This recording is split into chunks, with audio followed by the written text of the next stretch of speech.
জি, আমি আপনার কাছে বেশ কিছু বিষয়ে কথা বলতে চাইবো। তবে শুরু করি যেটা নিয়ে বর্তমানে খুব আলোচনা হচ্ছে, রাষ্ট্রপতির পদত্যাগ। তিনি পদত্যাগ করেছেন বা তাকে পদত্যাগ করানো হয়েছে। এটা নিয়ে অনেক আলোচনা হয়েছে। ফলে আপনার কাছে শুধুমাত্র এটুকু শুনতে চাই যে এখান থেকে কি বার্তা দেয়া হলো বা পাওয়া গেল এবং এর ফলে রাষ্ট্রপতিকে সরানোর ফলে, রাষ্ট্রপতি সরে যাওয়ার ফলে কি পরিবর্তন হলো রাজনীতিতে বা সার্বিকভাবে? আমার কাছে জিনিসটা খুব স্বাভাবিক একটা বিষয় বলেই মনে হয়েছে প্রথম থেকে। রাষ্ট্রপতি এবার নির্বাচনের পরে বিএনপি নিশ্চয়ই নিজস্ব রাষ্ট্রপতি নিজেকে রাখার চেষ্টা করবেন, বা ওটি হলো স্বাভাবিকতা। ওনারা এই রাষ্ট্রপতিকে একটা সাংবিধানিক ধারাবাহিকতা এবং সবকিছু গুছিয়ে নেওয়ার পর উনি চলে যাবেন এবং ওনারা নিজস্ব একজন হুম, রাষ্ট্রপতি নির্বাচন করবেন। এটা খুব স্বাভাবিক একটা বিষয় ছিল এবং স্বাভাবিকভাবেই দেখার কথা ছিল। কিন্তু এখন যে জিনিসটা নিয়ে মানুষের মধ্যে একটা সন্দেহের উদ্রেক হয়েছে সেটা হলো বিষয়টাকে একটু অস্বাভাবিক প্রক্রিয়া করা হয়েছে।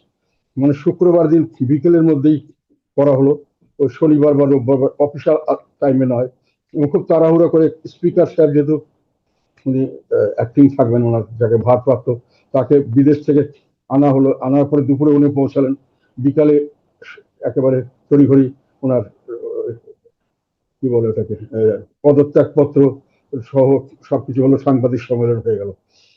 তখন একটা প্রশ্ন অনেকে তুললেন, যেটা সম্পর্কে আমি সত্য মিথ্যা জানি না, যে এত তাড়াহুড়ার দরকার ছিল কি? এটার সঙ্গে কি সেনাবাহিনী প্রধান বা বাইরে ছিলেন, দেশের বাইরে, সেই সময় করার কথা ছিল, বা সেই ধরনের একটা কোনো উদ্যোগ সেই কারণে নেওয়া হয়েছে কিনা?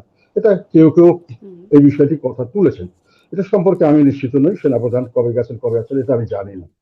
তবে সেনাবাহিনীর সঙ্গে রাষ্ট্রপতির একটা ভালো নিবিড় সম্পর্ক আছে। মানে বাংলাদেশের সেনাবাহিনী সর্বাধিনায়ক হলো আমাদের রাষ্ট্রপতি, সোফার আমি যতটুকু জানি আর কি।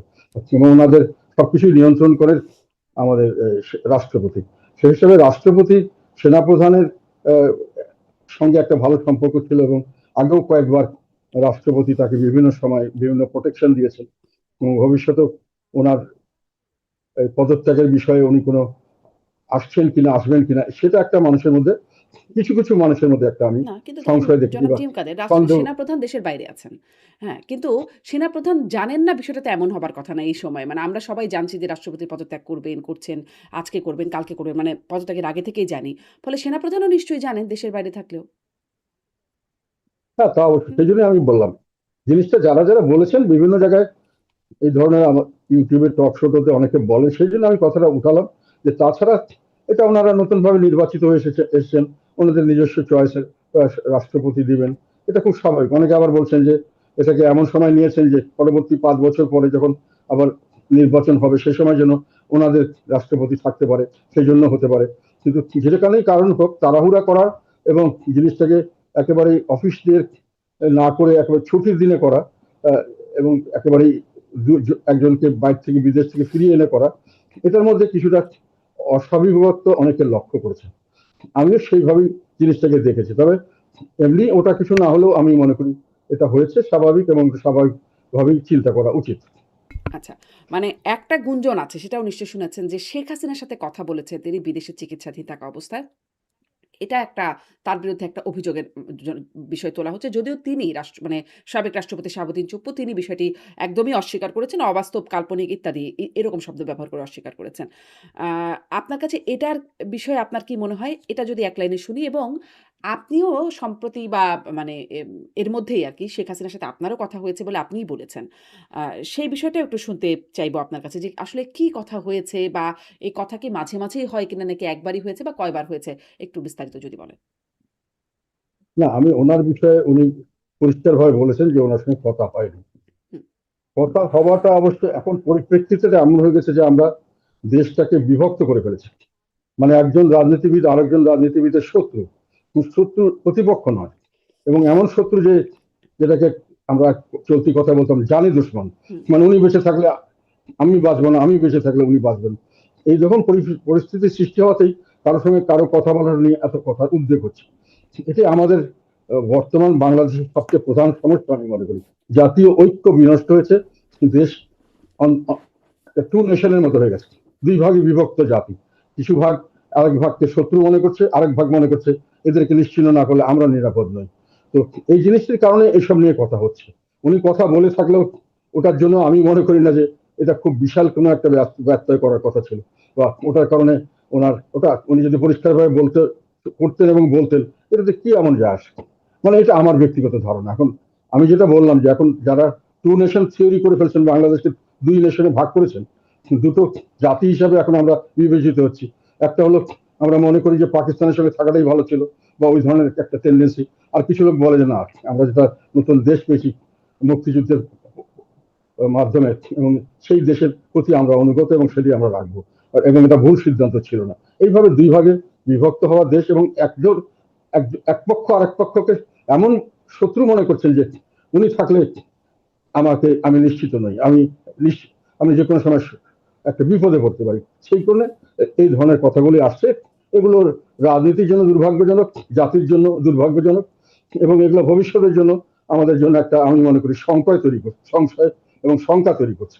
এই জিনিসটা যদি মীমাংসা হতে গিয়ে যদি শেষ পর্যন্ত একটা এমন পর্যায়ে চলে যায়, এবং এটি যদি চলতে থাকে, জাতীয় ঐক্য যদি এভাবে বিনষ্ট হতে থাকে, তাহলে দেশে সামনের দিকে গৃহযুদ্ধের মাধ্যমে এটা নিষ্পত্তি হওয়া ছাড়া এটা আমি কোনো সলিউশন দেখছি না। কিন্তু এটা জাতীয় ঐক্য কিন্তু আমাদের আরো অনেক ক্ষেত্রেই এখন দরকার ছিল। যেমন নতুন সরকার নির্বাচিত হয়েছেন, আগে একটা কথা ছিল যে নির্বাচিত সরকার, তাদের একটা অথরিটি থাকবে, তারা অনেক কিছু সলভ করতে পারবেন।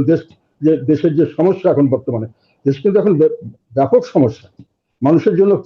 যেটা সমস্যা, মানুষের তো বাঁচতে চায়, বাঁচার জন্য খেতে চায় প্রথম। এই খাবার কিন্তু এখন শঙ্কা দেখা দিয়েছে।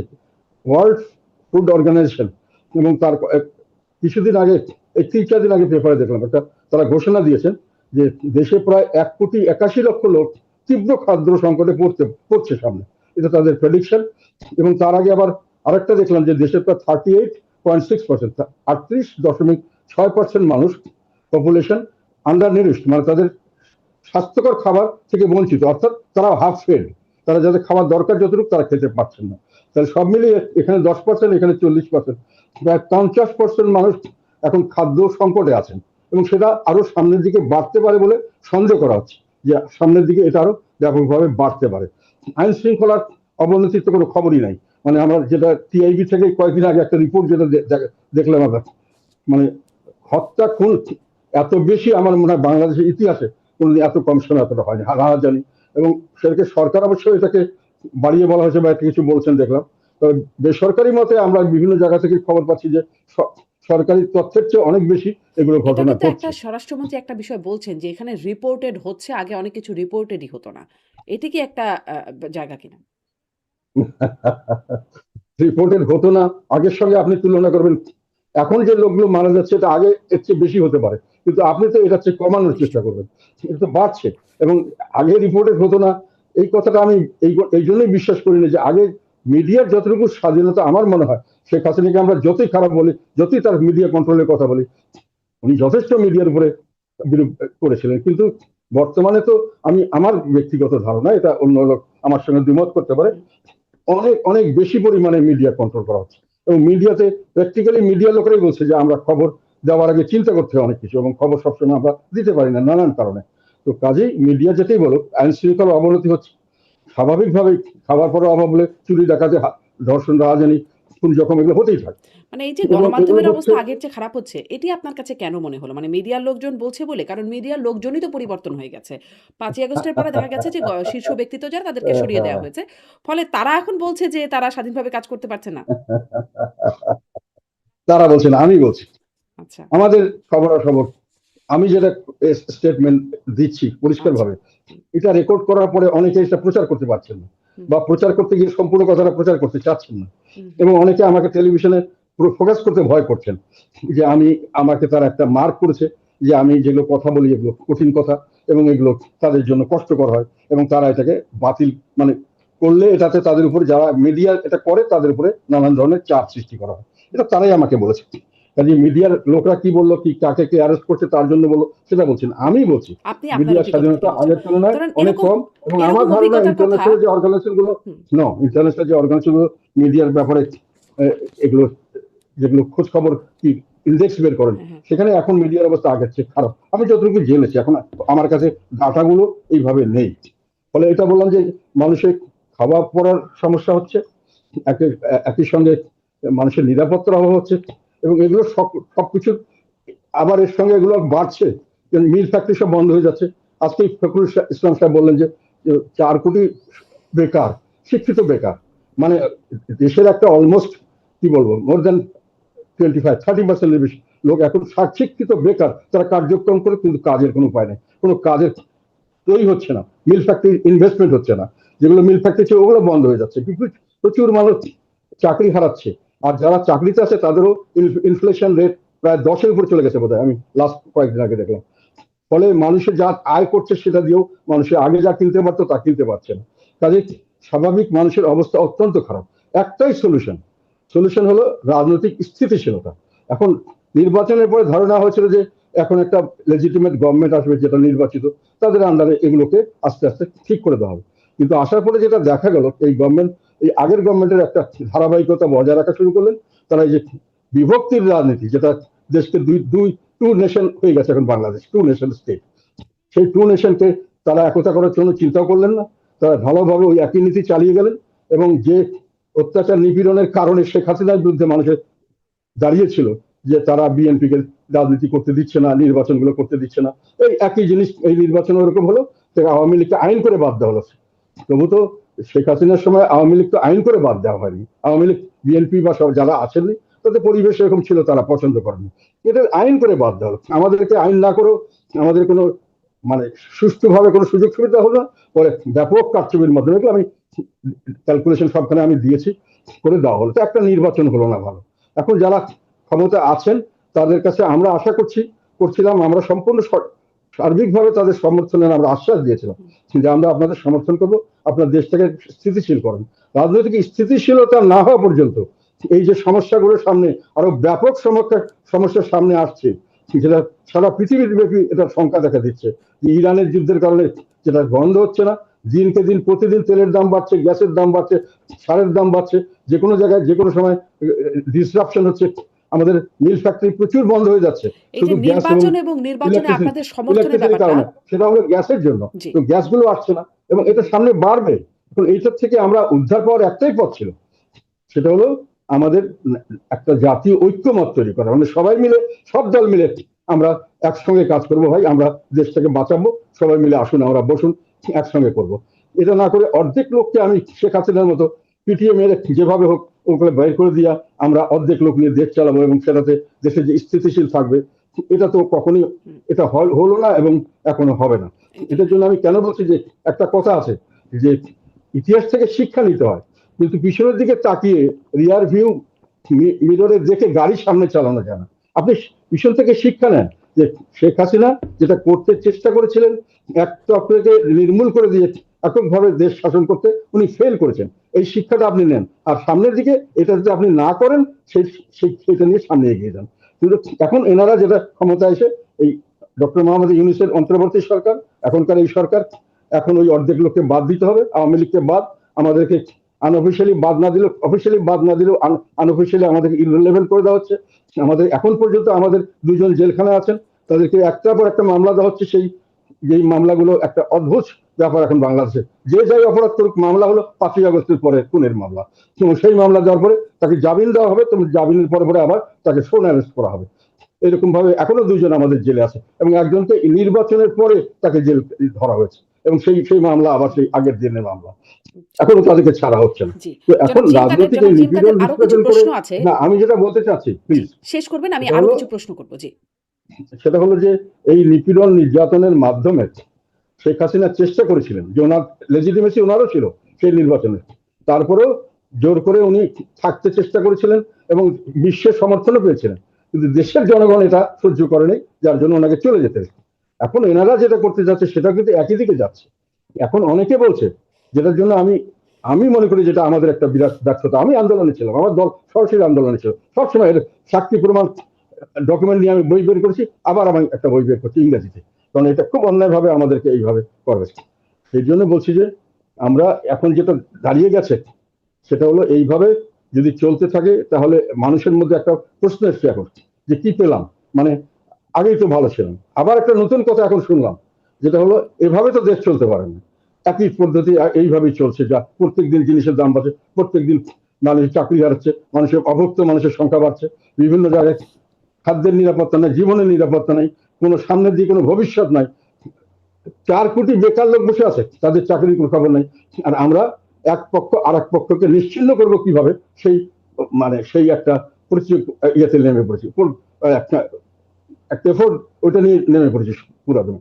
এটা তো আর জি। তার ফলে যেটা আপনি হয়েছে আপনি আরেকটা জিনিস পরিস্থিতিটা আসলে কতটা পরিস্থিতিটা বর্ণনা করছেন। জি এম কাদের আমি যে না, প্রশ্নটা আমি করছিলাম, আর একটা আরো কথা কিছু বলে শেষ প্রশ্ন করি। আপনি নির্বাচন নিয়ে কথা বলছিলেন না, সেটা নিয়ে আরো একটু কিছু কথা কথা, বলব। একটা কথা বলি এখানে, আপনাদের সেটা জি হলো লাস্ট আমাদের লাইন। এই যে জাতীয় ঐক্য যে আমাদের হচ্ছে না, হুম, তার তার একটা কারণ, আরেকটা ব্যাপার, এখন আমরা বড় ধরনের চ্যালেঞ্জ এই সরকার সামনের দিকে আসবে, সেই জন্যই বলছি একটা বড় চ্যালেঞ্জ। একটা তো ইকোনমিক ফেলিওর হুম। সামনের দিকে, বাজেট টাকা পাওয়া যাচ্ছে না, কিভাবে দেশ চলবে আমি জানি না। আমি দীর্ঘদিন মানে সরকার পরিচালনার সঙ্গে বিভিন্নভাবে জড়িত ছিলাম, আমি মন্ত্রী ছিলাম, আমি দেখেছি কিভাবে দেশ চালাতে হয়, কিছুটা হলো আমার অভিজ্ঞতা আছে, এবং আমার অনেক দীর্ঘদিনের অনেক কিছু দেখার অভিজ্ঞতা আছে। কিন্তু এখন যেটা আমি দেখতে পাচ্ছি সেটা হলো যে, আর আমাদের রাজনীতিটা আমরা নিজেদের মধ্যে ঐক্য না থাকার কারণে আমরা রাজনীতিটা বিদেশিদের হাতে ছেড়ে দিয়েছি। আমাদের দেশে আমরা কি করব, সামনের দিকে নাকি 29 তারিখের পরে কোনো দেশের একজন দূত আসবেন, তখন আমাদের ঠিক হবে কে প্রেসিডেন্ট হতে পারবে।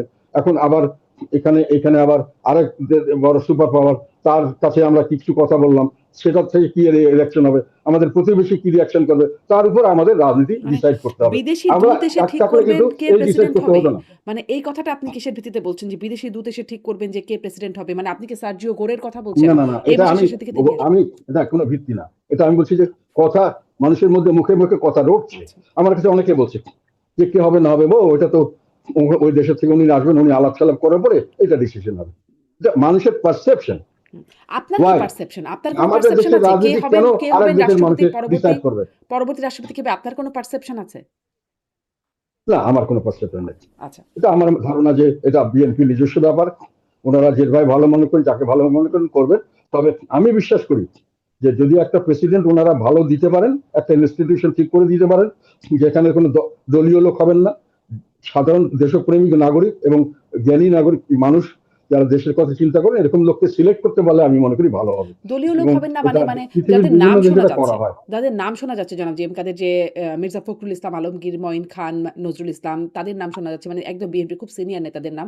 আবার অন্যদিকে নাম আসছে মন্ত্রিপরিষদ সচিব নাসিমুল গনি, নাম আসছে এমনকি ডক্টর ইউনূসের নামও আসছে। মানে দলীয় লোকের বাইরে তো ইনারা। আর দলীয় লোক তো বলতে মির্জা ফখরুল, মঈন খান বা নজরুল ইসলাম বা ওরকম সিনিয়র নেতারা। আপনি আসলে কোনটা আপনার পছন্দের দিক হবে বা না, জায়গা? আমার কোনো এখানে আমার পছন্দের কিছু বলার নেই। ওনারা বিএনপি যেহেতু ওনারা এখন আছেন, ওনাদের হাতে এটা, ওনারা যাকে পছন্দ করবেন করতে পারেন। আচ্ছা।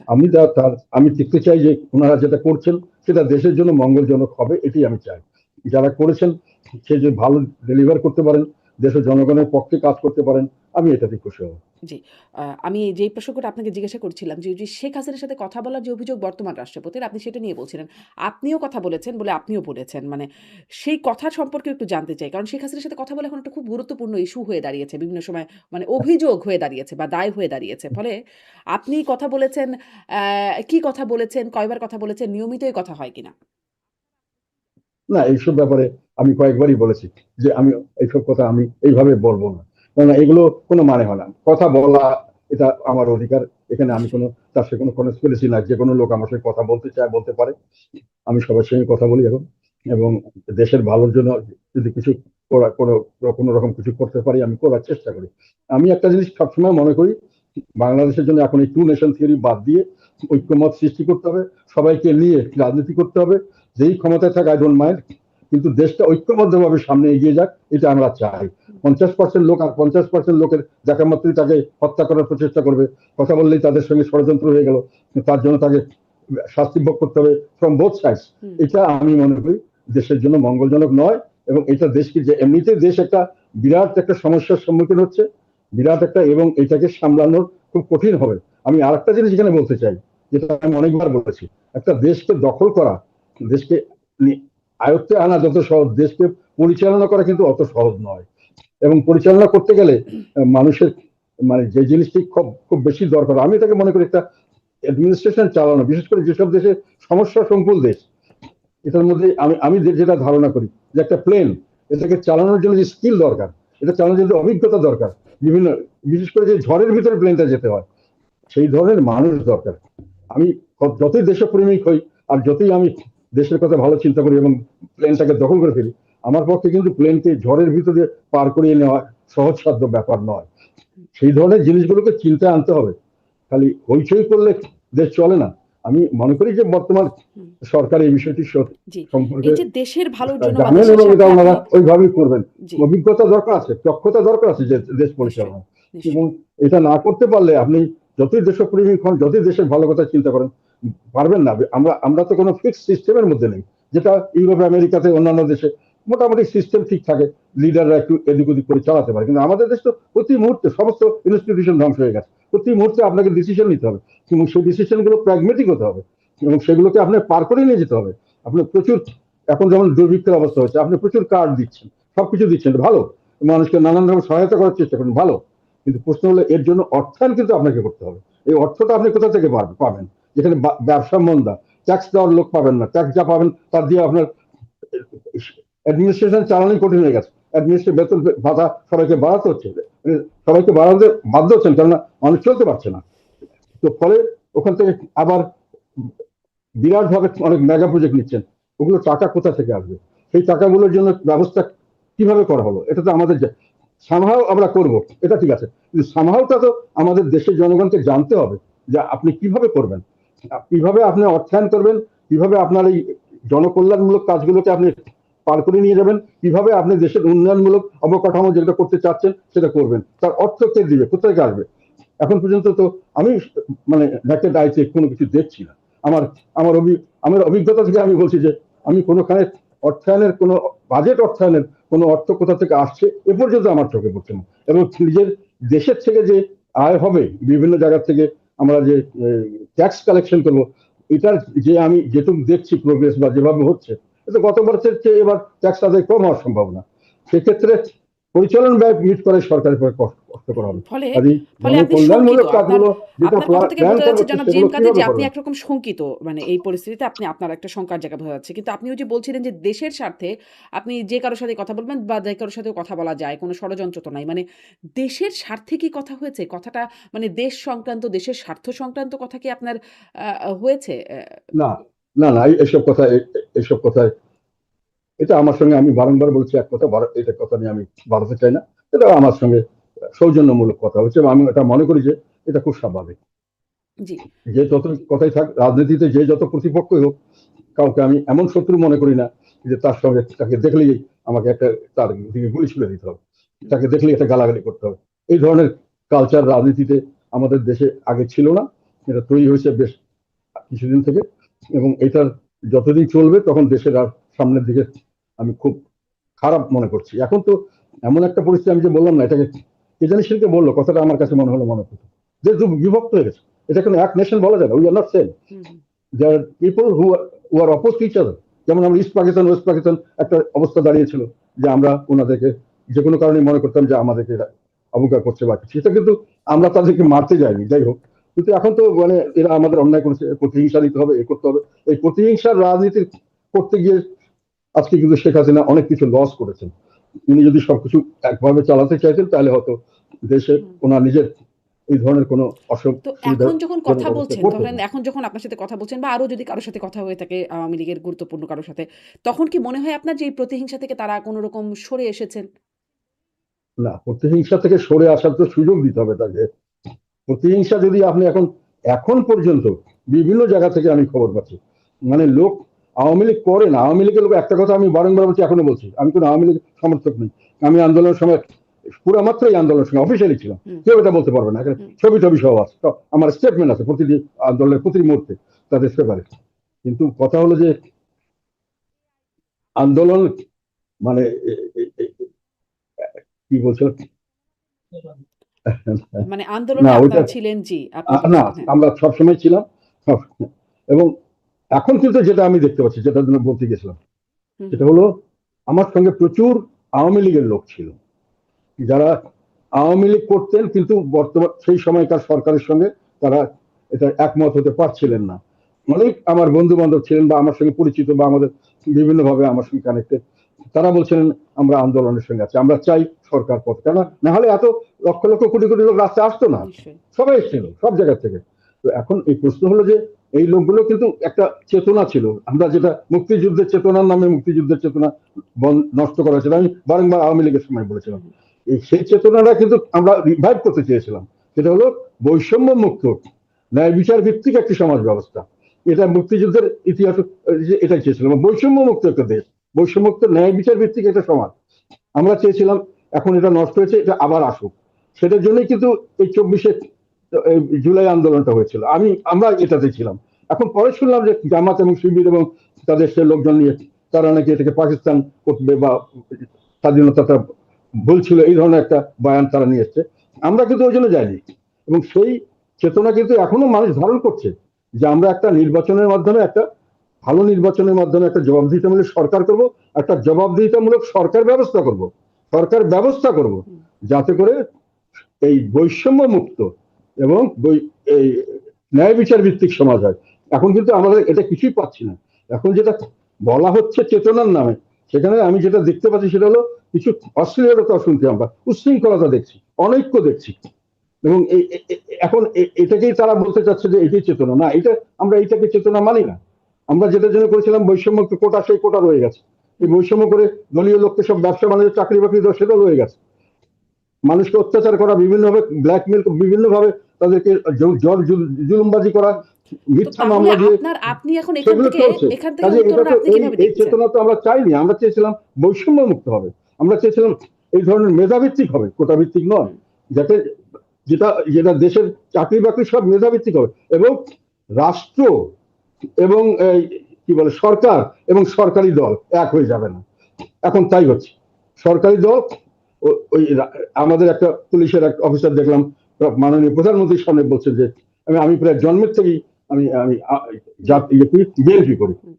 পুলিশ অফিসার এটা বলতে পারেন না, উনি যদি করেও থাকেন ভোট দিতে পারেন, কিন্তু উনি প্রকাশ্যে যখন উনি দায়িত্ব পালন করবেন, উনি স্টেট, উনি হলেন প্রজাতন্ত্রের কর্মচারী, উনি কিন্তু কোন দলকে আলাদাভাবে দেখবেন না, সব মানুষকে সমানভাবে দেখবেন। আর সরকারেরও দায়িত্ব হলো দলকে এবং আর অন্য দলকে একভাবে দেখা, যতক্ষণ পর্যন্ত তারা সরকারে আছেন। এখন দল, সরকার এবং এই আমাদের প্রজাতন্ত্র বা স্টেট এক হয়ে গেছিল আওয়ামী লীগের আমলে, এই এক এখনো চলছে। কাজে আলোচনাটা হয়েছিল, তখন তো আপনারা ভয়েস শক্ত ছিলেন, সংসদে ছিলেন, তখনও কি সমালোচনা করতেন যখন পুলিশ অফিসাররা তখনও আওয়ামী লীগের কথা বলতো বা চাটুকারিতা করতো? জি, এটা সমালোচনা শুধু আমি করি নাই, সংসদে করিনি, বাইরে করেছি, পাবলিক মিটিং এ করেছি, আমি আর্টিকেল লিখেছি, পত্রিকায় এসেছে এগুলো। কাজে এইটাই বললাম যে তারপরে আমাকে দোষর বানিয়েছে। এই যে কথাগুলো বললাম প্রত্যেকটার উপরে আমার আর্টিকেল আছে, এই আর্টিকেল গুলো আমি আবার একটা ইংরেজিতে বের করছি, একটা বাংলায় বের করেছি, এর মধ্যে সব আছে। এবং পরবর্তীকালে কি কি হয়েছে, শেখ হাসিনার সময় কি কি কথা আমি ইন্টারভিউ দিয়েছিলাম, এসব ব্যাপারে আন্দোলনের পক্ষে কি বলেছিলাম, তার আগে যখন ওনারা স্টেটকে আর সরকারি দল, সব সরকারি দল হয়ে গেছে, প্রজাতন্ত্রের কর্মচারী, সরকার আর সরকারি দল এক হয়ে গেছে। তো এগুলো আমি লিখেছিলাম তখন, এগুলো এখন বিরোধী দল এক হয়নি, এটাই আমি বললাম। এটা হলো অপপ্রচার। একটা কথাও দেখাতে পারবে না যেখানে জিএম কাদের পার্লামেন্ট হিসাবে, পার্লামেন্টের বিরোধী দল হিসেবে একটা কথা বলতে পারবে না যে বিরোধী দলের পক্ষ থেকেও তখন বলা হয়েছিল যে আমাদেরকে গৃহপালিত বিরোধী দলের পক্ষ থেকে। বিরোধী দলের শেখ হাসিনা কিছু লোককে বানিয়েছিলেন নিজের, এখনো ওরা রেখেছেন। এখন এই সরকার রাখেননি বোধহয়, এর আগে অন্তর্বর্তী সরকার ওই একই কায়দায় আমাদেরকে বেকায়দা ফেলার জন্য ওটাকে রেখেছেন। ওই মানুষগুলি, ওই 5-7টা-10টা মানুষ, এরাই এসব করেছে এবং এরাই সবখানে কথা বলছে। জিএম কাদের এবং as a leader and the rest of the জাতীয় পার্টি নেভার একটা এক্সাম্পল দেখাতে পারবে না যে আমরা দালালি করেছি। 2014 সালে আমি মন্ত্রী ছিলাম সরকারের, কি বলে এটাকে, মহাজোট সরকারের। আমি পরিষ্কার ভাবে বলেছি যে আমি নির্বাচন করব না। আমাকে অনেকে এর দালাল বলেন, অনেকে বলেন আওয়ামী লীগের দোষ। নো, আওয়ামী লীগের থেকে অনেকভাবে আমাকে অফার দেওয়া হয়েছে, আমি করিনি। আমার সঙ্গে 270 জন ক্যান্ডিডেট উইথড্র করেছিলাম, আমরা করিনি। কাজে আমরা কোনো সময় দোষর ছিলাম না, এবং পরবর্তীকালেও আমরা সব সময় জনগণের পক্ষে দাঁড়ানোর চেষ্টা করেছি। নানান ভাবে বেকায়দা করে আমাদেরকে জোর করে নেওয়া হয়েছে। আপনি বলছিলেন যে 5-7 জন 10 জন মানুষকে বলেননি, আপনারা তখন বলেননি। তখন আমি যেগুলো কথা বলেছি প্রত্যেকটা ডকুমেন্ট, শুধু পার্লামেন্ট না, পাবলিক মিটিং আছে, নিউজ আছে এবং সেগুলো বিভিন্ন পত্রিকায় ছাপানো হয়েছে এবং সামনে বলে দাঁড়িয়ে বলেছে, শেখ হাসিনার সামনে দাঁড়িয়ে বলেছি কর্তৃত্ববাদী সরকারি চলছে, এখানে গণতন্ত্রের দেশ মতো। এই আমি যে আপনি বলেছি বলছেন যে যে আপনার বিএনপি, আমি বলেছি, আপনি এবং এগুলো আপনার জাতীয় ডকুমেন্ট দলের আছে। রেস্ট অফ দ্য জাতীয় দল বা জাতীয় পার্টির কথা বলছেন যে রেস্ট অফ দ্য জাতীয় পার্টির এর মধ্যে নাই, কিন্তু ৫-৭ জন ১০ জন যারা এই সরকারেও তারা তারা আছে, মানে আপনি বলছেন ওরা কারা? ৫-৭ জন ১০ জন? ওরা কারা সেটা আমি জানি না, মাল পাবলিকে জানে। ওরা এই সরকারের সঙ্গে বোধহয় যায়নি, এখনো পারেনি, তো গেছিল। তবে এর আগের সরকার আহ, ইয়ের সঙ্গে একটা লাইন করে ওনারা তো আমাদের তখন ওই একই কাজ করেছিলেন, ওই যে আপনাদের ওনারাই থেকে আসল ভেঙে দল। যারা বেরিয়ে গেলেন তাদের কথা বলছেন? মানে আপনাদের মুজিবুর রহমান চুন্নু হ্যাঁ, বা কিছু লোক আর কি, হ্যাঁ, জি। কিছু ব্যক্তি মতো। যাই হোক, ওনারা ওই সেই 96 থেকে শুরু হয়েছে, পরে ঈশ্বর সাহেবের ইয়ে হওয়ার পরে আবার শুরু হলো গিয়ে 2014-তে, আর তারপর থেকে এটা এটাই হলো আমাদের ডিস্টার্বিং পার্ট। এখন আমি এটাকে ক্লিন করে ফেলেছি, যেটাকে বলা হয় এগ্রিকালচারে একটা ইয়ে আছে, গাছকে প্রুন করা। প্রুন প্রুন মানে গাছকে, মানে মরা ডালপাল কেটে করে করে একটা ফ্রেশ করে দেওয়া হয়, তারপরে গাছটা হেলদি গাছ হিসেবে বেড়ে ওঠে। এখন জাতীয় পার্টিকে আমরা ওইভাবে হেলদি হুম। পার্টি হিসেবে বের করে নেওয়ার কিন্তু চেষ্টা করছি হেলদি এবং পার্টি হিসেবে ওইভাবেই কাজ করতে গিয়ে করছি। কি আপনারা একটু বিলীনও হয়ে যাচ্ছেন কিনা? কারণ তারা আসলে গুরুত্বপূর্ণ বা নাম জানা নেতাগুলো, যারা নাম জানা নেতারা এটা ছিলেন, তারা আলাদা হয়ে না, গেলেন। নিজেদেরকে আলাদাভাবে জাতীয় পার্টি হিসেবে ঘোষণা করলেন। এমনিও জাতীয় পার্টি খন্ড-বিখন্ড আগে থেকেই ছিল। সেখানে এখন যেখানে একটা পার্টিকে আমরা যাদেরকে চিনতাম, গুরুত্বপূর্ণ নেতারা আলাদা হয়ে গেলেন। আ ফলে এরা এখন যেটা হয়েছে সেটা হলো, ওনারা যে 3-4 জন টপ, যারা যারা সবসময় এটা করে বেনিফিশিয়ারি ছিলেন, তারা আর বাকি সবগুলোকে এবার কিছু ইয়ে করতে পারেন নাই। Almost 90% of their people have almost coming back to us. So we are united now. আর না হলেও আই ডোন্ট কেয়ার, কারণ আমরা এখন যেটা রাজনীতি করব আর বিলীন আমরা হব, এই আশায় অনেকে বসে আছেন।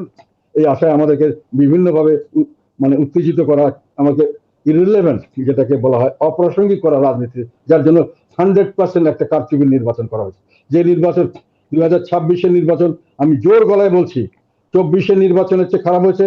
2018 সরি 2014 নির্বাচনের খারাপ হয়েছে, 18 নির্বাচনের চেয়ে খারাপ হয়েছে, 2024-এর নির্বাচনের চেয়ে খারাপ হয়েছে। 2026-এর নির্বাচন, আমি এটা কথাটা বলে রাখলাম আজকে, ইতিহাস একদিন এটার সাক্ষী দেবে, কেননা এই কথাগুলো এত সত্য এবং আমি এত কনভিন্সড।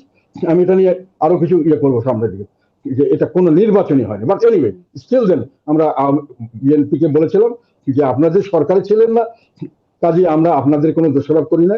এটা যেটাই হোক, আপনারা এসছেন, আপনারা দেশকে ভালো মতো চালাবেন, আমরা আপনাদেরকে সর্বাত্মক সহযোগিতা করবো, এটা আমরা বলেছিলাম। কিন্তু কিন্তু কেন? মানে ওনারা, খুব আমার মনে সংক্ষেপে হয় যদি না বলেন ওনারা ১৪, ১৮, সেই ২৪ ধরনের। এর চেয়ে খারাপ নির্বাচন কেন হলো? 14 নির্বাচনের অসুবিধাটা কি ছিল আমি তোমাকে বলি। সেটা হলো, উনি নির্বাচনটা হলে নিজের দলীয় সরকারের অধীনে করতে গিয়ে হুম, উনি আমার যখন ডেকেছিলেন কাউকে কিন্তু বাদ দেন নাই। উনি আবার তাদেরকে আমি যেটা তখন তার কথা যে স্মরণ থাকে, বিএনপির অনেককে বলেছিলেন যে আপনারা কিছু মন্ত্রণালয় তন্ত্র নিয়ে আসেন, বা কিছু সুযোগ সুবিধা নিয়ে হলো আসেন। এবং আমাদেরকেও ওনারা বলেছিলেন যে না, এটা আমরা একটা নিখুঁত নির্বাচন করবো, আমি হেরে গেলে হেরে যাবো। তো আমরা বলেছিলাম, কিন্তু এর শেষে বলেছিলাম যে আমরা 2014 নির্বাচনে আমরা আসবো যদি সবাই আসে। পরে সবাই আসানোর জন্য আমরা চলে আসলাম, এসএসআরকে জোর করে করানো হয়েছে। খারাপটা হয়েছে এটাই যে এখানে কিন্তু উনি কাউকে বাধা দেননি আসার জন্য, মানে নির্বাচনে আসতে পারতো সবাই। হুম। মানে বরং বিএনপি ওখানে বোমাবাজি করেছে, গাড়ি ঘোড়া চালিয়েছেন, ওখানে পুলিশ সেন্টার পুড়িয়ে দিয়েছেন, বিএনপির লোকরা এটা করেছে। কিন্তু আওয়ামী লীগের তরফ থেকে নির্বাচনে না আসার জন্য কাউকে বলা হয়নি না। 2026-এর নির্বাচনে আইন করে আওয়ামী লীগকে বাতিল করা হয়েছে, আর আইন না করে আমাদেরকে বাতিল করা হয়েছে। মানে আমাদেরকে তো ইলেকশন কমিশনের সঙ্গে আমরা মিটিংও করতে, সবাইকে মিটিং করাচ্ছে, আমাদের মিটিং করতে ডাকবে না। পরে আমাদেরকে কোনো সুযোগ সুবিধা দেবে না, তাদেরকে সব সুযোগ সুবিধা দিচ্ছে। আমাদের বিভিন্ন ভাবে আমাদের লোককে জেলে রাখছে, আমাদের লোককে মিটিং করতে গেলে পুলিশ গিয়ে বাধা দিচ্ছে, আমরা মিটিং মিছিল করতে পারছি না, আমাদের ভোটারদের গিয়ে ধমক দিচ্ছে। হুম। এনিওয়ে, তারপরেও আমরা নির্বাচনে ছিলাম, কিন্তু ওইভাবে নির্বাচন। কাজে এটা ভালো গল্প করতে গেলে ওখানে তো আওয়ামী লীগ কিন্তু তাদেরকে জোর করে বের করে দেয় নাই যে তোমরা আসো না। হুম। 18 সালে যেটা আবার নির্বাচনে ধরেন জামায়াতের নিবন্ধন সাধারণ তো বাতিল নির্বাচন, করে রেখেছিল। ফলে জামায়াতও দল হিসেবে নির্বাচন করতে পারে নাই। জামাতের একমাত্র এইটাই আমি শুধু বলেছিলাম, এবং বারংবার আমি সংসদে বলেছি, সংসদের বাইরে পরবর্তীকালে বলেছি, এটা নিউজ আছে যে জামাতকে নির্বাচন থেকে বাইরে নিষিদ্ধ করা ঠিক না। এবং আমি বিএনপির কথা বলেছিলাম, বিএনপিকে সমান সুযোগ দেওয়া উচিত ছিল। আর 26-এ তো ওনারা কোন নির্বাচনই করেননি। এখানে আমার আমার হিসাবে নির্বাচন 10 থেকে 15% লোক ভোট দিয়েছে, 5.5 কোটি, ওনারা ভোট দেখেছে 7,59,00,000 ভোট আর ভোট পড়েছে 2 কোটির মতো, মানে 5.5 কোটি ব্যালট মানে ওনারা তৈরি করেছেন। এটা আমি হিসাব করে দেখিয়ে দিয়েছি। যাই হোক, তারপরে ওখানে একটা কথা থাকে, ওখানে ওই নির্বাচনে কিন্তু কাউকে কাউকে বাধা দেওয়া হয়নি, আসলে আসো। কিন্তু এখানে তো আইন করে আপনি বাদ দিচ্ছেন। আপনি তো একতরফা নির্বাচন করছে আইন করে, যে যার ভোট ভোট প্রায় 50% কাছাকাছি। বিএনপি এবং আওয়ামী লীগ মিলে বাংলাদেশের যে কোনো ইলেকশনে 80%-এর উপরে ভোট পেয়েছে সবসময়। তাদের অর্ধেককে আপনি বাদ দিচ্ছেন, তো এটা একতরফা নির্বাচন হলো, এটা তো নির্বাচন হলো না। এটা তো অবাধ হলো না, সুষ্ঠু হলো না, অবাধ হলো না। কেননা সবাইকে দিলেন না আপনি করতে, সুষ্ঠু হলো না, কেননা আমাদেরকে সমান সুযোগ দিলেন না। আর পরবর্তীকালে 100% একটা কারচুপি নির্বাচন করলেন। কাজে এটা তো নির্বাচন, তার ফলে আমরা বলেছিলাম ঠিক আছে, দেশটা যদি ভালো হয় আমাদের কোনো আপত্তি নেই। কিন্তু দেশ তো ভালো হলো না। যেই দোষ ত্রুটির জন্য শেখ হাসিনাকে বিদায় করা হলো, এত লোক জীবন দিল, এত আন্দোলন হলো, সেই জিনিস আমরা শুধু রেখে দিলাম না, এটাকে আমরা আরো কঠিন ভাবে এটাকে আমরা চর্চা আপনি করা শুরু বলছেন করলাম আপনাদেরকে এবং নির্বাচনের দেশটাকে সুযোগ দেওয়া হলো টোটালি না। বিভাগ করে ফেললাম। হ্যাঁ, নির্বাচনের সুযোগ দেওয়া হলো না মানে কারচুপি, নির্বাচনের সমালোচনা করে বলছেন যে আপনাদের কোনো সুযোগই দেওয়া হয় নাই। এমনকি নির্বাচন কমিশনের সাথে বৈঠকে আপনাদেরকে ডাকা হয় নাই। এই বিষয়গুলো বলতে যে বলছিলেন। মানে ডাকানো ধরেন হয় না, জি। তারপরে আমাদেরকে না, এটা ছাড়াও তুমি যদি জিজ্ঞাসা করো কি কি হয়েছে। একটা হলো নির্বাচন, আমাদেরকে কোনো মিটিংই করতে দেননি নির্বাচন কমিশনের সঙ্গে, আমাদের কোনো কথাই বলেনি। সেকেন্ড হলো, ওদেরকে সবাইকে রেডিও টেলিভিশনে কথা বলতে দিল, আমাদেরকে দেওয়া হলো না। তারপরে থার্ড হলো, ওদেরকে সমস্ত স্টেট প্রোটোকল দেওয়া হলো। এরা হাজার হাজার শত শত কোটি টাকা খরচ করে বিভিন্ন ডিস্ট্রিক্ট টাউনে সরকারি প্রোটোকলে তারা বিশালভাবে জনসভা করলো। আমরা জনসভা করতে গেলে পুলিশের নানান ধরনের, আমরা সব ক্যান্ডিডেটকে হয়নি, অনেক ক্যান্ডিডেটকে বাধা দেওয়া হয়েছে। পুলিশ গিয়ে বলছে আপনারা এখানে বেশি বাড়াবাড়ি করেন না, তাহলে আপনাদের বিপদ হতে পারে।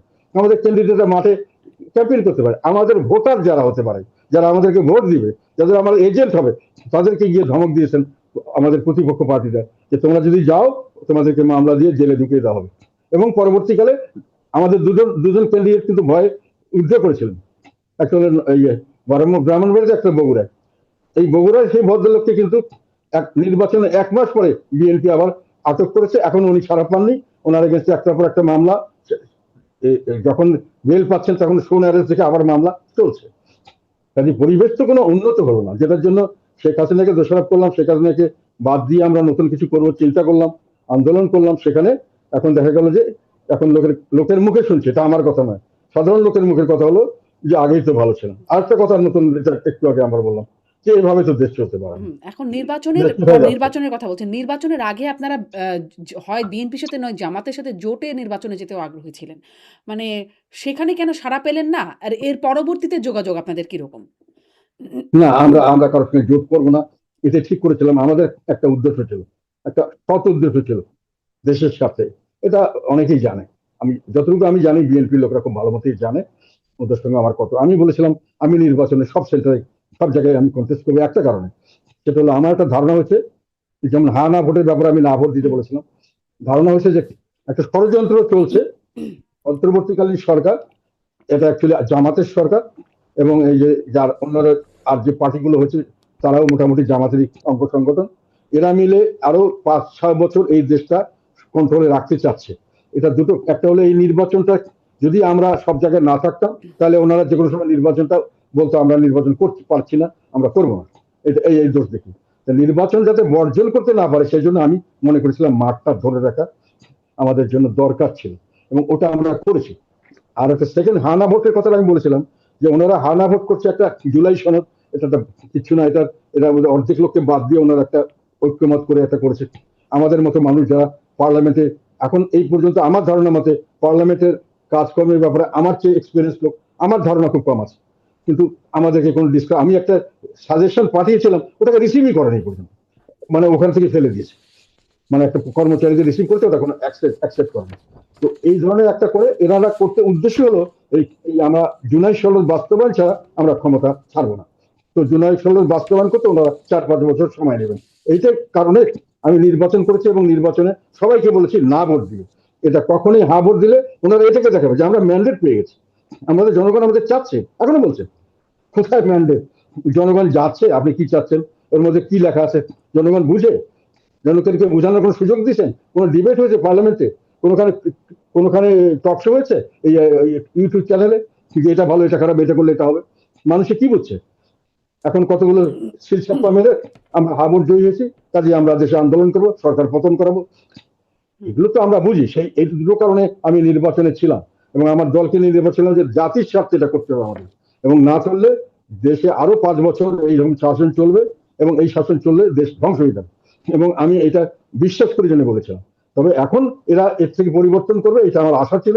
আমি নির্বাচনের পরে সবকিছু জেনেও আমি সর্বাত্মক সহযোগিতা আশ্বাস দিয়ে এখনো দিচ্ছি আমি, কিন্তু দেশকে বিভক্ত করে এক পক্ষকে আপনি শেষ করে দিবেন, এটাও আমার আপত্তি ছিল না যদি করতে পারতেন, এবং করার পরে যদি একটা দেশে একটা স্থিতিশীলতা আনতে পারতেন যাতে দেশের মানুষ ভালো থাকে, তাও আমি রাজি ছিলাম। কিন্তু সেটা আপনারা পারবেন না, শেখ হাসিনা এটা পারে না। জি। কাজে এখন এটা শেখ চিন্তা হাসিনা আবার চেষ্টা ফেরার বার্তা করা। দিচ্ছেন। এখন শেখ হাসিনা ফেরার বার্তা দিচ্ছেন, ডিসেম্বরে ফিরবেন বলে তিনি ঘোষণা দিয়েছেন। আপনি যেহেতু কথা বলেছেন, মনে হয়েছে যে তিনি ফিরবেন বা ফেরার কোনো প্রক্রিয়া কেমন হতে পারে সেটি কি আপনি বুঝতে পারছেন? না, এটা বোঝার কিছু নেই। আমি রাজনীতিবিদ যেটা যেটা বুঝি, এটা আমি সেদিন আগেও বলেছি, যে উনি যেটা বলেছেন উনি ফিরবেন। আমি মনে করি ওনার জন্য ফেরাটা অত্যন্ত জরুরি। ওনার নিজের জন্য এটা বিরাট একটা স্টেক।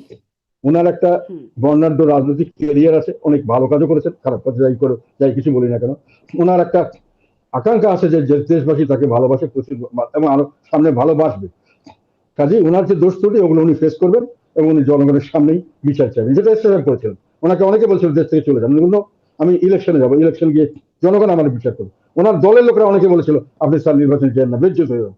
নো, কাজে ওনাকে আসতে হবে নিজের অতীত, সরি, নিজের ভবিষ্যতে যেন মানুষ তাকে শ্রদ্ধার চোখে দেখে, সেটা দেখার জন্য, ওনার কর্মকাণ্ডের জন্য যেন উনি প্রশংসিত হন, ওটা ওনার একটা নিশ্চয়ই ডিজায়ার থাকবে। সেকেন্ড হলো, ওনার যে একটা পারিবারিক ঐতিহ্য আছে, ওনার বাবা বঙ্গবন্ধু শেখ মুজিবুর রহমান জাতির পিতা, এই জিনিসটা বিভিন্নভাবে নষ্ট করার চেষ্টা করা হচ্ছে। কাজী ওনার কাছে এটাকে রক্ষা করার জন্য দরকার। থার্ড হলো, ওনার দলকে যেভাবে হেনস্থা করছে, ওনার জন্য লিডারশিপ সামনে এসে ওনাকে জীবন দিয়ে হলো ওনার দল বাঁচানোর জন্য সামনে আসতে হবে। এটা আমি বিশ্বাস করি এবং এটা আমি বলেছি অলরেডি। কাজে আমার বিশ্বাস, যে কোনো পরিস্থিতি হোক যাই হোক, উনি বলেছেন যে ওনার যে বক্তব্য যেগুলো বিভিন্ন জায়গায় আমি দেখলাম, হুম, যে আমি, আমাকে যে ফাঁসি দেয় তাও যাবো, জেল দেয় তাও যাবো, মারা গেলেও যাবো, আমি দেশের মাটিতে মরতে চাই। I I think she means ইট। এবং তাকে এটা এটা স্বাভাবিকভাবে যে কোনো রাজনৈতিক নেতা যাদের একটু আত্মসম্মান বোধ আছে, তারা এরকমই কথা বলার কথা। হুম। কিন্তু কি প্রক্রিয়ায়? মানে সেটা কি প্রক্রিয়ায় হতে পারে? সেটা তো আমি বলতে পারবো না। প্রক্রিয়া আমি আমি করার মালিকও নই, আমি এটা সাজেস্ট করারও বা মালিক নই। পরিকল্পনার তবে একটা কিছুও কথা, কি জানেন? না আমি, না একটা কথা বলতে পারি এখানে, সেটা হলো প্রক্রিয়া কিছুই লাগে না, জনগণের সমর্থন থাকলে প্রক্রিয়া কেমনি বেরিয়ে যায়। হুম, এটা আমরা তো কিছুদিন আগেই তো 24-এর গণ আন্দোলনে তো দেখলাম আমরা, জনগণের সমর্থন থাকলে প্রক্রিয়া আইন কানুন সব নিজের নিজেই শেপ নিয়ে ফেলে, এবং যে কোনো সময় এটা পুনরাবৃত্তি হতে পারে আচ্ছা, যদি জনগণের সমর্থন আচ্ছা। থাকে। এটা আপনি কিছুদিন আগে, হুম, যেটা আমরা এতদিন বুঝতে পারিনি, ভারতের মতো জায়গায় সরকারকে কিন্তু, এত শক্তিশালী সরকার এবং যথেষ্ট ভাবে তাদের সারা সারা মানে ভারতবর্ষের যে কোনো স্টেটে তারা একেবারে মানে কি বল, মহাপ্রতাপশালী সরকার এবং তাদের কন্ট্রোলে সবকিছু। তারপরেও কিন্তু জনসমর্থনে, জনগণের মতামতের কাছে তাদেরকে নথি স্বীকার করতে হয়েছে। জি, কাজে মানে নিয়ম কানুন পরে কথা, জি, অত জি, প্রথম কথা হলো জনসমর্থন থাকলে যে কোনো নিয়ম তৈরি হয়ে যাবে। জি। তো সেটা কি ডিসেম্বরের মধ্যে সেই জনসমর্থন সেই জায়গায় যাবে বলে মনে হয়? নাকি আসলে মানে সময়টা কি ডিসেম্বর বলে মনে হয়? বর্তমান বাস্তবতা না, থেকে কি বুঝতে পারছেন? ডিসেম্বরটা আমি আমি ব্যক্তিগতভাবে যদি যদি অনেকদিন থেকে রাজনীতির সঙ্গে হয়ে গেছে এখন অনেকদিন, সেখানে আমি যেটা মনে করি যে এই যে শুরু হলো আগস্টের পরে, তো বর্ষাকাল যখন চলে যাবে, তখন আসলে শীতের মৌসুমে বাংলাদেশের পলিটিক্সের যে কোনো ধরনের পপুলার মুভমেন্ট গুলো ওই সময় সাধারণত আর কি আমরা দেখছি, আমরা বর্ষা বদলের চেয়ে শুষ্ক মৌসুমের যে কোনো আন্দোলন, হুম। যে কোনো দাবি দাবা, এগুলো সহজতর হয়। ফলে হতে পারে বলে আপনি সেজন্য মনে হয়তো উনি করছেন। সময় নিয়েছেন। আপনি না, আমি জানি ভারতের না, এটা আমার পরিস্থিতির কথা ধারণা। আপনার কাছে জিজ্ঞাসা করছিলাম যে শেখ হাসিনার সাথে কথা বলে কোনো বার্তা বা পরিকল্পনা প্রক্রিয়া কিছু বুঝতে পেরেছেন কিনা?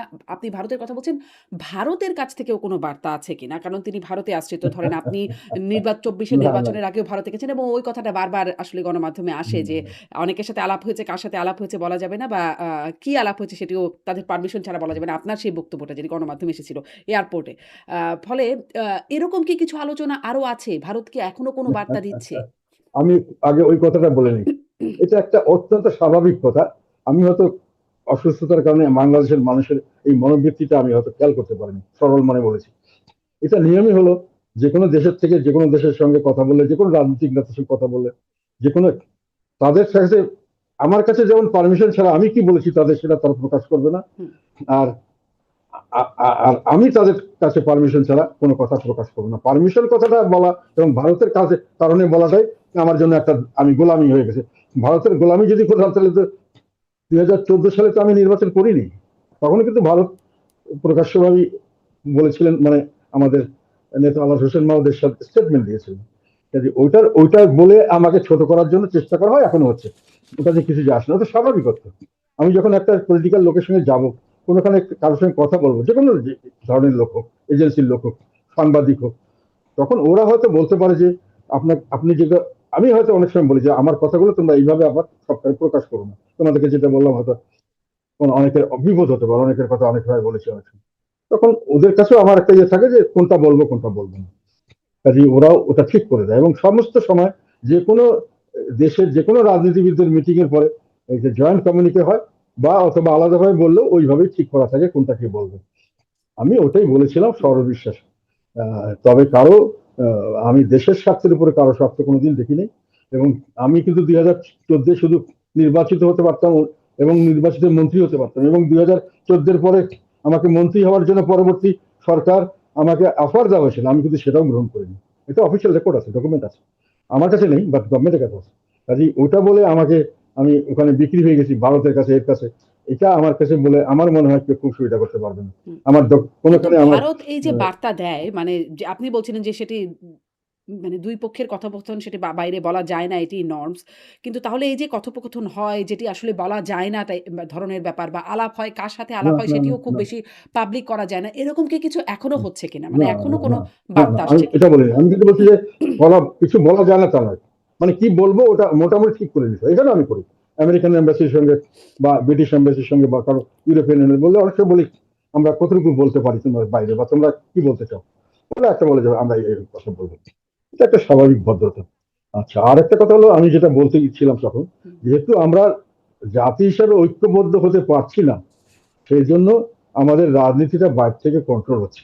আর এখন যেটা জটিলতা, আমি যেটা বলতে গিয়ে বোধহয় শেষ পর্যন্ত বলতে পারিনি, সেটা জটিলতা হলো বর্তমান সরকারের একটা বড় ধরনের চ্যালেঞ্জ হলো বিভিন্নমুখী স্বার্থের সংঘাত। সবারই কিন্তু আমাদের উপর একটা কর্তৃত্ব সৃষ্টি হয়ে গেছে। সেটা শুধু ভারত নয়, আমাদের এখন এখন অনেকের কথাই তো শোনা যাচ্ছে। এখন নাম বলতে গেলে তো অনেক কথা বলতে হয়, যেটা এখন আমেরিকার কথা আসছে, এখন চায়নার কথা আসছে, এখন আবার পাকিস্তান, টার্কি, আদার আদার এটাও একটা কথা আসছে। কাজে আমরা এখন অনেকেই আমাদের রাজনীতির টানাপোড়েন করছে, কিন্তু সবার কিন্তু এক স্বার্থ নয়। কাজে এখানে সবাইকে ম্যানেজ করা খুবই কঠিন ব্যাপার, এবং কাকে ম্যানেজ করলে আবার কে কি কি ধরনের স্টেপ নিবে, এটাও কিন্তু একটা কঠিন ব্যাপার আছে, যেটা যেটা কিন্তু বর্তমান সরকারের জন্য বড় ধরনের একটা চ্যালেঞ্জ বলে আমার মনে হচ্ছে। যে এটাও কিন্তু ওনাদেরকে সামলাতে হবে, যে আমি এদের কথায় করলাম, এটাতে আবার আরেক পক্ষ কি মনে করবে, আবার আর এক পক্ষ কি মনে করবে, এবং হুম। তারা আবার এটার জন্য কি সৃষ্টি করতে পারে, কি সমস্যা আমাদের জন্য সৃষ্টি করতে পারে। এটার একটা আহ, একটা চ্যালেঞ্জ এই সরকারকে সবসময় মোকাবিলা। আমি আমার একটা আর্টিকেল লিখেছি, হুম। বড় একটা সমস্যা সরকারের জন্য চ্যালেঞ্জের অন্তর। কথা বলছেন। কিন্তু আমি যে প্রশ্নটা করতে হ্যাঁ, আসলে মূল প্রশ্নের উদ্দেশ্য ছিল যে, এখন আপনারা কোনো বার্তা পাচ্ছেন কিনা? সেটি ভারতের কাছ থেকে হোক, বিশেষ করে ভারতের কাছ থেকেই বা ধরেন আপনারা বিভিন্ন দেশের রাষ্ট্রদূতদের সাথে বা দূতদের সাথে কথা বলবার সুযোগ হয়। যুক্তরাষ্ট্রের কাছ থেকে আপনাদের কাছে আপনি আন্তর্জাতিক একটা সমীকরণের কথা বলছিলেন। ফলেই এই প্রশ্নটা যে আপনারাও কি কোনো বার্তা পাচ্ছেন কিনা? না আমি সেরকম ভাবে ব্যক্তিগতভাবে কোনো বার্তা পাইনি। এমনি আমরা যতটুকু বুঝতে পারছি আর কি, যে সকলেরই একটা নিজস্ব এজেন্ডা আছে, এবং সকলেই চাইবে তাদের এজেন্ডা যাতে পূরণ হয়, এবং যারাই এজেন্ডা তাদের পূরণ হবে না, হুম, তারা এটাকে কাউন্টার করার জন্য কিছু মেজার নিতে পারে। এটা আমি ধারণা করছি, আমাকে কেউ কিছু বলেনি। জি। এটা স্বাভাবিক আর কি। জি। আপনার কাছে যদি যেহেতু আপনি মানে অনেক অভিজ্ঞ রাজনীতিবিদ এবং আপনি অ্যা মানে গুরুত্বপূর্ণ জায়গায় কাজ করেছেন। সরকার বিরোধী দল বিভিন্ন মানে সম্পৃক্ততা আপনার আছে। ফলে আপনার সেখান থেকে একটা যদি আপনার কাছে একটা জানতে চাই যে আপনি আসলে সামনে কি দেখতে পাচ্ছেন?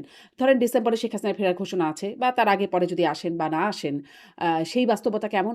বা তারপরে রাজনীতি আপনার কাছে কেমন মনে হচ্ছে? এখন আবার জামাত একটা আন্দোলনের ডাকও দিচ্ছে। সরকার পতনের কথাও এমনকি বলে ফেলছে যে আবার একটা গণ অভ্যুত্থান। আপনার কাছে সামনে পরিস্থিতি কেমন মনে হচ্ছে? না, রাজনৈতিক জামাত পরিস্থিতি। সরকারের বিরুদ্ধে কোনো আন্দোলনে তেমন ভাবে যাবে না যতক্ষণ পর্যন্ত আওয়ামী লীগ আছে। একেবারে আওয়ামী লীগ কোনো কারণে, যেটা আমি মনে করি কখনোই সম্ভব হবে না, আওয়ামী লীগের মতো দলকে একটা, আপনারা যারা চিন্তা করছেন এরা বোকার স্বর্গে বাস করছে। তো তারপর আওয়ামী লীগ নিশ্চিহ্ন হয়ে গেলে তারা হয়তো প্রতিপক্ষ হয়ে দাঁড়াবেন। তা আগে পর্যন্ত ওনারা কোনো সময় প্রতিপক্ষ হবেন না। এগুলো যেটা করছেন এটা কিছুটা হলো একটা নাটকীয়তা বলে আমার মনে হয়। আমি ব্যক্তিগতভাবে হুম, আমি এটাই বিশ্বাস করি। কাজে ওনারা কোনো আন্দোলন সেভাবে যাবেন না। তবে হ্যাঁ, শেখ হাসিনা আসলে পরে এবং আসার পরে ওনাকে জেল দেখ, যাই করে ফাঁসি দেখ, গুলি করে মেরে ফেলে, যাই করে হোয়াট এভার